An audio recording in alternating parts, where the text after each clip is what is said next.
Winehouse.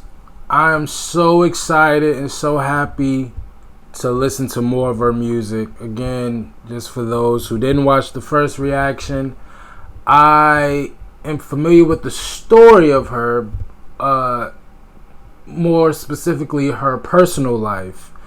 Being a part of the 27 Club and drugs and everything, I'm more in tune with that than the music.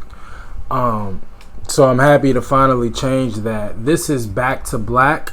The first song we listened to was Valerie. What was the name of that freaking song? Damn, this has been a minute too. You know what I think about it?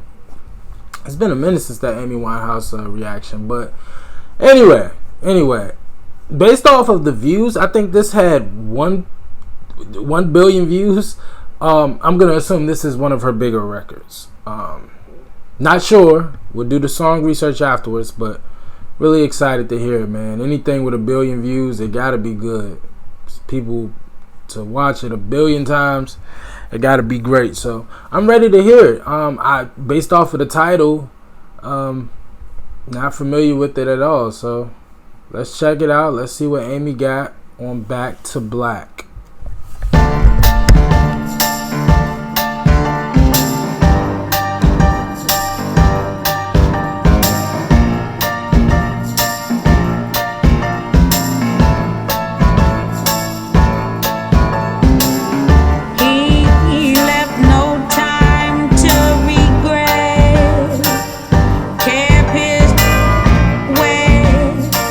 Same old safe bed.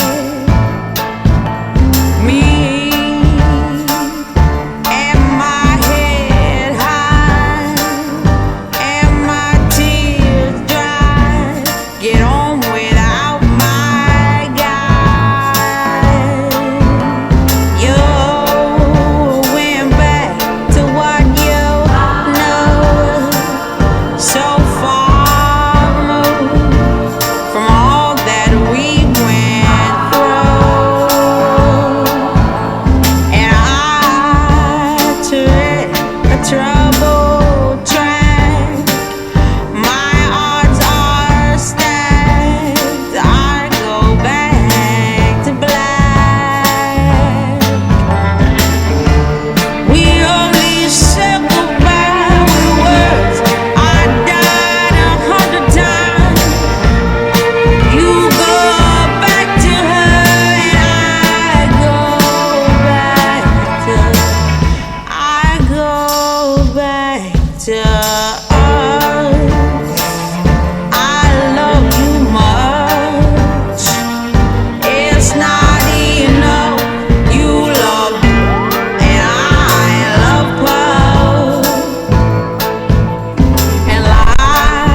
I really love this. I love this. The jazz influence. So I'm trying to think about how I would categorize this. Again, there's a jazz influence, a little bit of an R&B influence.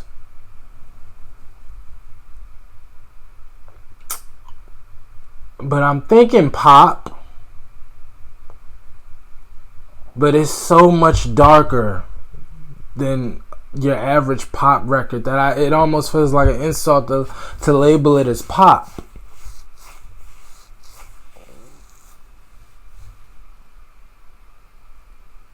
And I love the video. I love how it's shot. I love the black and white. The close-up shots of her. And her voice is absolutely phenomenal. I'm not gonna lie. That guitar that came in probably 30 seconds ago, great addition. Great addition. I mean, the song was great. I really loved the vibe of it all. But once it added that, you know what the kind of guitar kind of reminded me of? James Bond. Kind of like that James Bond effect when you hear that guitar come in on a James Bond film, which is crazy because I haven't watched a lot of James Bond movies. But just that, like that guitar, the way it came in, the way it introduced itself, really like that. It's like a pipe, and I'm a tiny penny rolling up the walls inside.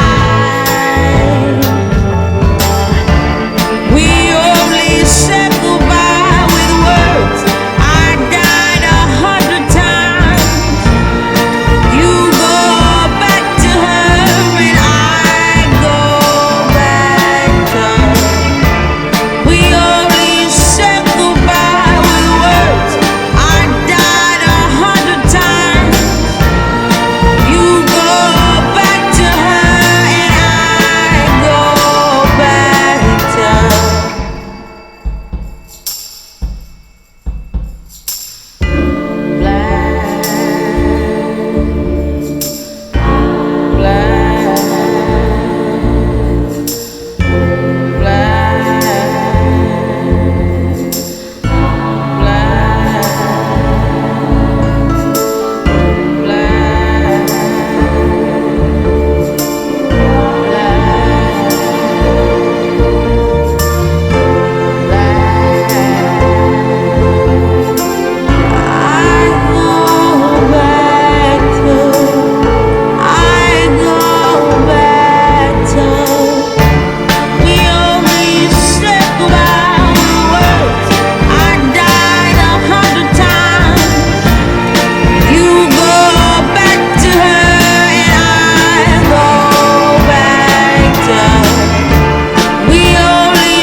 Fire. Fire. I love that record. Love that record. You go back.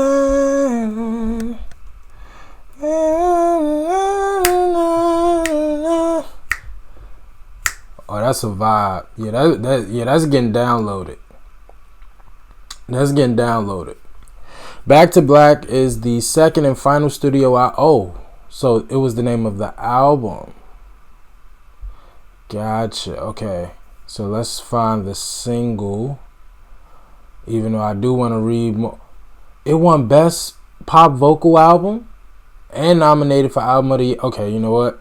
I'm not going to completely spoil it. But that's fire.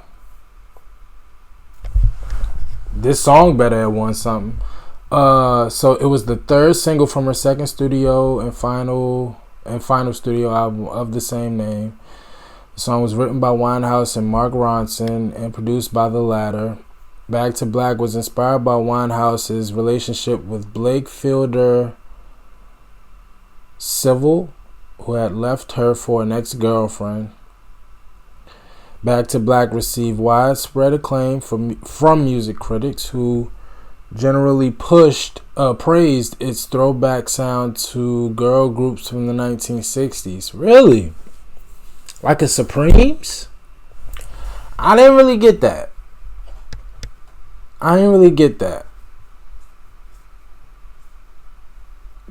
Girl groups from the 60s. That's an interesting take. Okay. Was further considered to be one of Winehouse's signature songs. Peaked at number 8 in the UK, and is Winehouse's third best-selling single in that country. Many artists recorded covers of the song, most notably Beyonce and Andre 3000. Oh, wow. Oh, I want to hear that. Are you kidding me? That's so fire.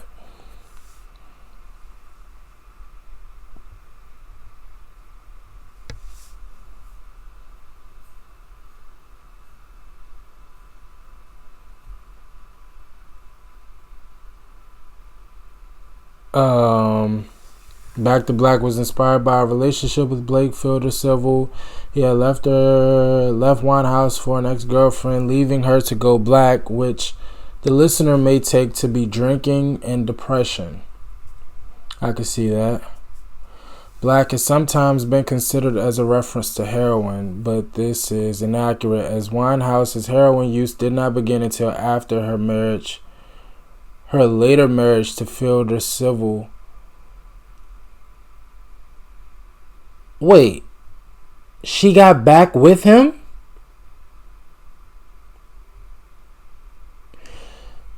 As Winehouse's heroin use did not begin until after her later marriage to Fielder Civil, the guy that just broke up with her.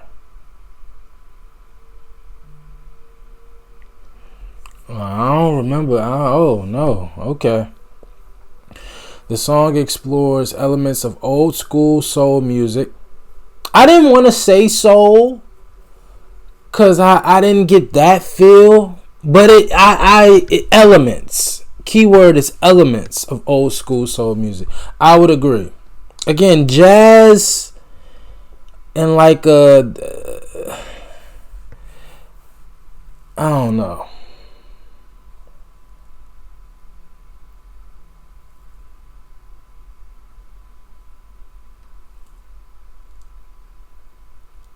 And can I be honest?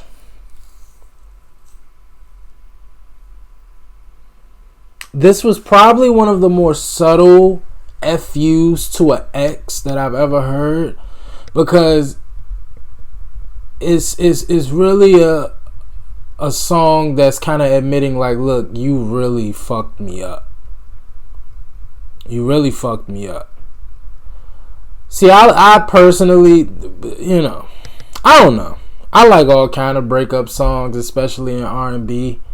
I don't think no other genre does breakup songs better than R&B. That's just my opinion. But this one, it was almost hard to hear from her because she's literally saying, and I didn't go straight to drug use when I heard Back to Black. I was thinking more so just, I would agree, depression. I didn't think drinking either. I just thought depression. Or sadness or something like that. But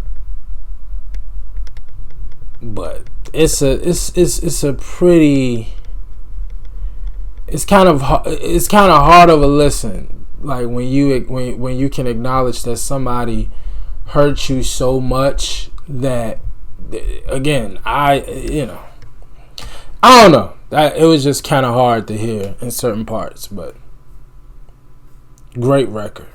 Great record.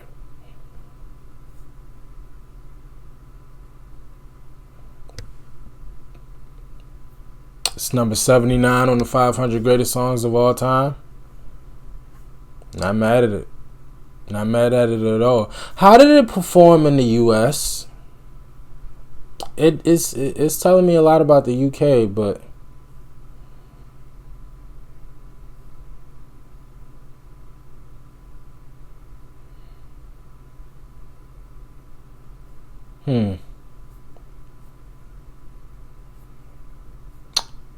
it didn't chart in the US at all? Get out of here. There's no way. There's no way. It didn't chart in the US at all? That doesn't even make sense. See, now I want to go do like real research and see what was on the charts. Cause that's ridiculous. That's ridiculous. And it went platinum here in the States. Yeah, that's almost impossible. I gotta do some research.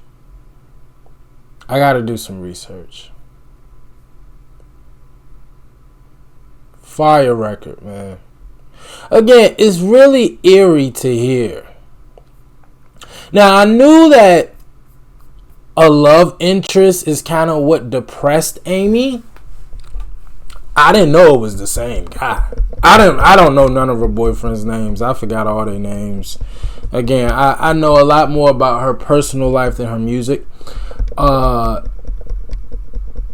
I did not know. And I thought it was like multiple things that contributed to Amy kind of getting into drugs. I didn't know. Based off of how I just read what I just read, it sounds like it was specifically about her love interest kind of pushing her in that direction.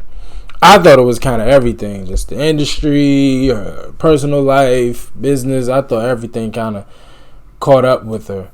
But again, the way that read, it sounded like it was really the guy who did most of the damage to her.